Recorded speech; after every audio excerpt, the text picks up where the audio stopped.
Gordon was cross. Why should Henry have a new shape, he grumbled. A shape good enough for me is good enough for him. He goes gallivanting off to crew, leaving us to do his work, and comes back saying how happy he feels. It's disgraceful. And there's another thing. Henry whistles too much. No respectable engine ever whistles loudly at stations. It isn't wrong, but we just don't do it. Poor Henry didn't feel happy anymore. Never mind, whispered Percy. I'm glad you're home again. I like your whistling. Goodbye, Henry, called Gordon. We're glad to have you with us again, but remember what I said.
Later, Henry stopped at Edward's station.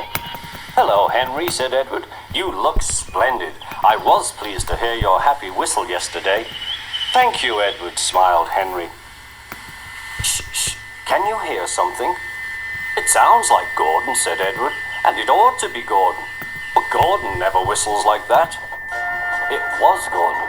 He came rushing down the hill at a tremendous rate. He didn't look at Henry, and he didn't look at Edward. He screamed straight through the station and disappeared. Well, said Edward. It isn't wrong, chuckled Henry, but we just don't do it. And he told Edward what Gordon had said.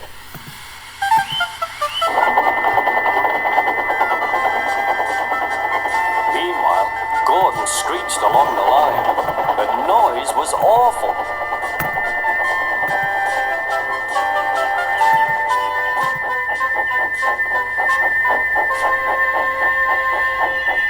At the station, everyone held their ears. The Fat Controller held his ears too. Take him away, he bellowed, and stop that noise! Gordon puffed sadly away, but he wouldn't stop whistling until two fitters climbed up and knocked his whistle valve in place. That night, Gordon slunk into the shed. He was glad it was empty. It isn't wrong, murmured Henry to no one in particular, but we just don't do it. No one mentioned whistles. Next morning, Henry was enjoying himself enormously. I feel so well, he sang. Trickety-trot, hummed his coaches. Then he saw some boys on a bridge. Peep, peep, hello, he whistled. Oh, he called. The boys didn't wave and take his number. They thought it fun to drop stones on him instead. They've broken our glass, sobbed the coaches. The passengers weren't hurt, but they were cross. Call the police. No, said the driver. Leave it to Henry and me. What will you do, they asked. Can you keep a secret? Yes. Well then, said the driver. Henry is going to sneeze at those boys.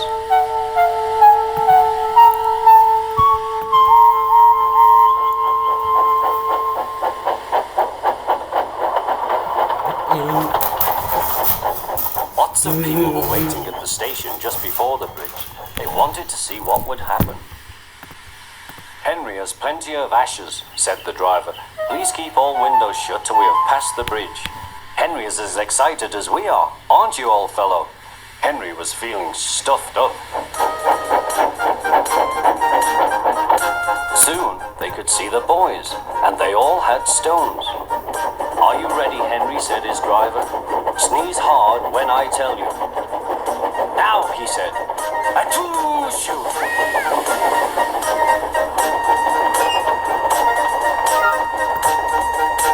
Well done, Henry, laughed his driver.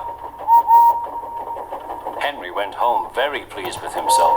He had taught Gordon and silly boys a lesson with a whistle and a sneeze.